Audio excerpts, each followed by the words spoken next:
Election में यादव का लड़का भी खड़ा हो रहा है। कोई बात नहीं छोटे, यादव का सपोर्ट होना भी जरूरी है। भैया जी खिसियाना मत, उसके सपोर्ट में रवि यदुवंशी का भी हाथ है।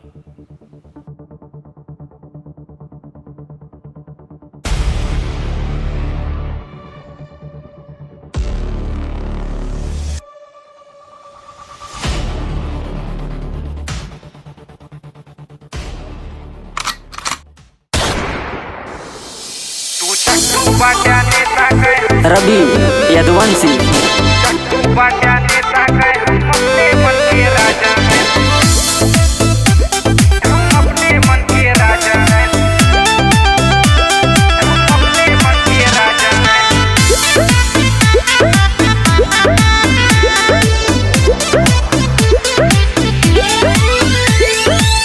विरोधी जितना हमरे उनके दिल में जख्म रहे, चाटत रही है तब तक जब तक हमारे जे मार कम रहे, चाटत रही है तब तक जब तक हमारे जे मार कम रहे।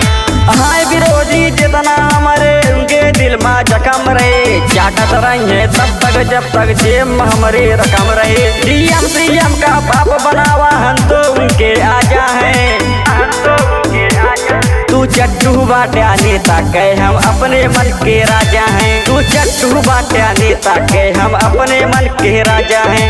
चट्टू बाट्या नेता के, चट्टू बाट्या नेता के हम अपने मन के राजा हैं, अपने मन के राजा हैं, अपने मन के राजा।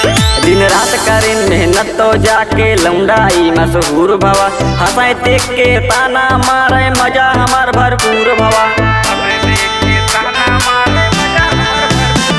दिन रात करें मेहनत तो जाके लौंडाई मशहूर भवा, हंसाए देख के ताना मारे मजा हमार भरपूर भवा।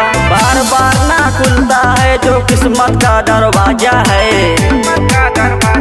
तू चट्टू बाट्या नेता के हम अपने मन के राजा हैं, तू चट्टू बाट्या नेता के हम अपने मन के राजा हैं। चट्टू बाट्या नेता के, चट्टू बाट्या नेता के हम अपने मन के राजा हैं, हम अपने मन के राजा हैं, हम अपने मन के राजा हैं।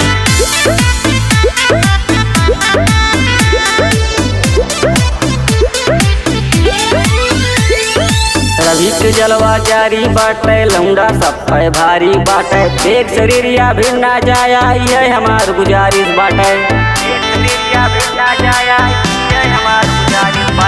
रवि के जलवा जारी बाटे, लौंडा सब पे भारी बाटे, देख शरीरिया भी ना जाया ये हमार गुजारिश बाटे।